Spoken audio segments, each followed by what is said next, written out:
Hello friends, स्वागत है आप सभी का हमारे यूट्यूब चैनल से जी ज्ञान पर। आज हम देखेंगे जियोग्राफी का जीके, जो कि छत्तीसगढ़ प्री बीएड और डीएड एग्ज़ाम के लिए बहुत इंपॉर्टेंट है। तो वीडियो के अंत तक बने रहिएगा और चैनल पर नए हो तो चैनल को जरूर सब्सक्राइब कीजिएगा और अपने दोस्तों के साथ शेयर कीजिएगा। इस वीडियो में हम लगभग 25 भूगोल के प्रश्न देखेंगे, जो कि बहुत इंपॉर्टेंट है छत्तीसगढ़ प्री बीएड एग्ज़ाम और डीएड एग्ज़ाम के लिए। तो वीडियो के अंत तक बने रहिएगा। चलिए स्टार्ट करते हैं। फर्स्ट क्वेश्चन, केंद्र शासित प्रदेश अंडमान निकोबार द्वीप समूह की राजधानी पोर्ट ब्लेयर किस द्वीप पर स्थित है? तो इसका राइट आंसर हो जाएगा दक्षिण अंडमान। याद रखिएगा, केंद्र शासित प्रदेश अंडमान निकोबार द्वीप समूह की राजधानी पोर्ट ब्लेयर किस द्वीप पर स्थित है? तो याद रखिएगा दक्षिण अंडमान में स्थित है। चलिए देखते हैं अगला प्रश्न। अगला प्रश्न है, कौन सा राज्य उत्तरी पूर्वी राज्य की 7 बहनों का भाग नहीं है? तो सिक्किम व पश्चिम बंगाल। याद रखिएगा, बहुत इंपॉर्टेंट क्वेश्चन है। कौन सा राज्य उत्तरी पूर्वी राज्य की 7 बहनों का भाग नहीं है? तो सिक्किम व पश्चिम बंगाल। नेक्स्ट क्वेश्चन है, कौन सा महत्वपूर्ण अक्षांश भारत को 2 भागों में बांटता है? तो 23 डिग्री 3 सेकंड उत्तरी अक्षांश। याद रखिएगा, कौन सा महत्वपूर्ण अक्षांश भारत को 2 भागों में बांटता है? तो 23 डिग्री 3 सेकंड उत्तरी अक्षांश भारत को 2 भागों में बांटता है। चलिए देखते हैं अगला प्रश्न। अगला प्रश्न है, उत्तर भारत में उप हिमालय क्षेत्र के सहारे फैले समतल मैदान क्या कहलाते हैं? तो भावर कहलाते हैं। याद रखिएगा, इंपॉर्टेंट क्वेश्चन है। उत्तर भारत में उप हिमालय क्षेत्र में फैले समतल मैदान को क्या कहा जाता है? तो भावर कहा जाता है। कोरी निवेशिका कहाँ स्थित है? तो कच्छ का रण में स्थित है। याद रखिएगा, कोरी निवेशिका कहाँ स्थित है? तो कच्छ का रण में स्थित है। चलिए देखते हैं अगला प्रश्न। अगला प्रश्न है, भारत का कौन सा राज्य 3 ओर से बांग्लादेश से घिरा है?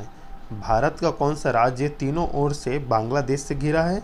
तो त्रिपुरा। इंपॉर्टेंट क्वेश्चन है ये। भारत के किस स्थान को मरुस्थल की राजधानी कहा जाता है? तो जैसलमेर को। राजस्थान के जैसलमेर को मरुस्थल की राजधानी कहा जाता है। इंपॉर्टेंट क्वेश्चन है ये भी। भारत के किस स्थान को मरुस्थल की राजधानी कहा जाता है? तो याद रखिएगा दोस्तों, जैसलमेर। चलिए देखते हैं अगला प्रश्न।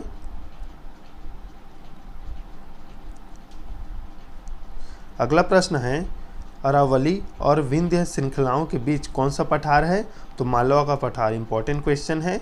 अरावली और विंध्य श्रृंखलाओं के बीच कौन सा पठार है? तो मालवा का पठार। अरब सागर में स्थित भारतीय द्वीपों की मुख्य विशिष्टता क्या है? तो सभी द्वीप प्रवाल उद्गम के हैं। याद रखिएगा, अरब सागर में स्थित भारतीय द्वीपों की मुख्य विशेषता या विशिष्टता क्या है? तो जो सभी द्वीप हैं वो प्रवाल उद्गम के हैं। चलिए देखते हैं अगला प्रश्न। मैकाल का पठार भारत के किस राज्य में है? तो छत्तीसगढ़ में है। याद रखिएगा, छोटा नागपुर किसका नाम है? तो रांची का पठार का नाम है। इंपॉर्टेंट क्वेश्चन है, छोटा नागपुर किसका नाम है? तो रांची का पठार।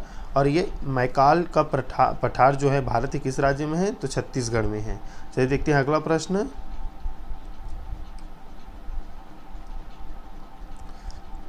इंदिरा पॉइंट भूमध्य रेखा से कितनी दूर है? जो इंदिरा पॉइंट है, जो भारत के कन्याकुमारी को कहा जाता है, जो कि भारत के सबसे दक्षिणतम बिंदु है, जिसे इंदिरा पॉइंट के नाम से जाना जाता है, और भूमध्य रेखा से कितनी दूरी पर है?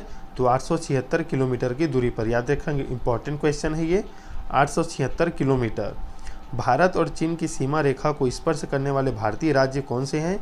तो अरुणाचल प्रदेश, नागालैंड, मणिपुर और मिजोरम। याद रखेगा, इंपॉर्टेंट क्वेश्चन ये भी है। आपको जियोग्राफी में ऐसे ही क्वेश्चन देखने को मिलता है। इसमें पूछा गया है कि भारत और चीन की सीमा रेखा को स्पर्श करने वाले भारतीय राज्य कौन से हैं? तो 4 हैं, अरुणाचल प्रदेश, नागालैंड, मणिपुर और मिजोरम। इंपॉर्टेंट है, याद रखिएगा। चलिए देखते हैं अगला प्रश्न। दक्षिणी भारत की सबसे ऊंची चोटी कौन सी है? तो अनाईमुड़ी है। याद रखिएगा, इंपॉर्टेंट है। सर्वप्रथम इंडिया शब्द का प्रयोग भारत के लिए किस भाषा में किया गया था? तो ग्रीक भाषा में। याद रखिएगा, सर्वप्रथम इंडिया शब्द का प्रयोग भारत के लिए किस भाषा में किया गया था? तो ग्रीक भाषा में किया गया था। चलिए देखते हैं अगला प्रश्न। अगला प्रश्न है, प्राचीन भारतीय भौगोलिक मान्यता के अनुसार भारत किस द्वीप का अंग था? तो जम्बू द्वीप का। इंपॉर्टेंट क्वेश्चन है ये भी। प्राचीन भारतीय भौगोलिक मान्यता के अनुसार जो भारत है किस द्वीप का अंग था? तो जम्बू द्वीप का। भारतीय मानक समय कितनी डिग्री देशांतर पर आधारित है? जो भारतीय मानक समय है वो कितनी डिग्री देशांतर पर आधारित है? तो 82 डिग्री 36 सेकंड पूर्वी देशांतर पर। इंपॉर्टेंट क्वेश्चन है ये, क्वेश्चन आता ही है एग्जाम में, याद रखिएगा। भारतीय मानक समय कितने डिग्री देशांतर पर स्थित है? तो 82 डिग्री 36 सेकंड। इंपॉर्टेंट है, पॉइंट को याद रखिएगा, 36 को भी। चलिए देखते हैं अगला प्रश्न।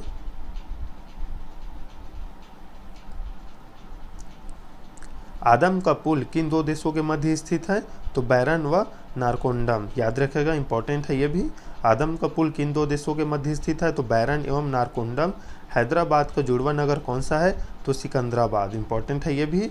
चलिए देखते हैं अगला प्रश्न। अगला प्रश्न है, थार भूमि कहाँ स्थित है? तो राजस्थान में।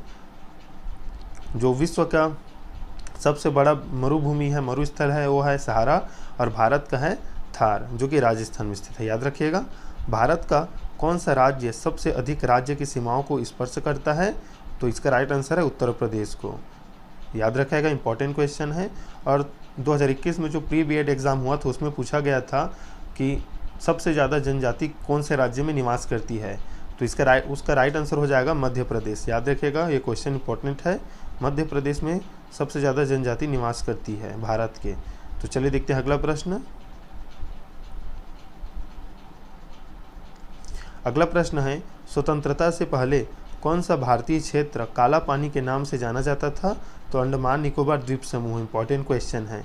काला पानी के नाम से जाना जाता था कौन सा भारतीय क्षेत्र? तो अंडमान निकोबार द्वीप समूह। बहुत इंपॉर्टेंट क्वेश्चन है ये क्वेश्चन।